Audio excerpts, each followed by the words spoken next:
When it comes to electric power, it's a very similar concept, a little bit harder to visualize. So in this case, the power output in terms of our electric variables is equal to the current times the voltage. So just like Ohm's law is V equals IR, the power or electric power output of a device is found by multiplying its current multiplied by its voltage. So power here is still measured in joules per second, or commonly watts. I is current measured in amps, and V is voltage measured in V. Now we can combine this with Ohm's law and get a much more comprehensive power equation, which lets us calculate the electric power based on any two variables we have, voltage and current, which we have here, but also voltage and resistance, if those are the two quantities that are known, or current and resistance, if those are the two quantities that are known.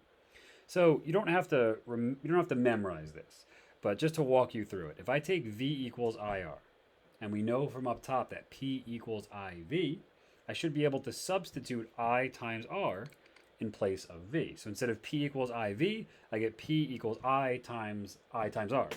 And if I kind of merge that, I get I squared R. So that's substituting IR for V in the equation you see up top. So now I can add to this, and I can say the power can actually be found if I don't have the current and the voltage. Instead, I have the current and the resistance of a device.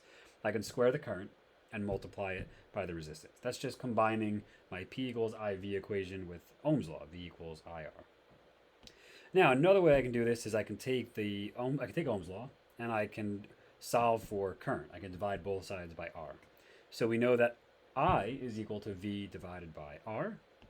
I can do the same thing I did before, but now I'm going to substitute that in for I. So instead of P equals IV, I get P equals, I'm going to make this substitution, V over R times V, which comes out to V squared over R.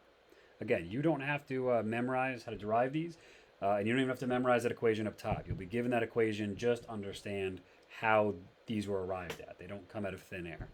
So the overall equation, if you'd like to calculate electric power, is, depending on the two variables you have, I times V, current times voltage, or I squared R, current squared times the resistance, or V squared divided by R, voltage squared divided by resistance. Any three of those will get you the electric power output, depending on the variables that are known in any given problem.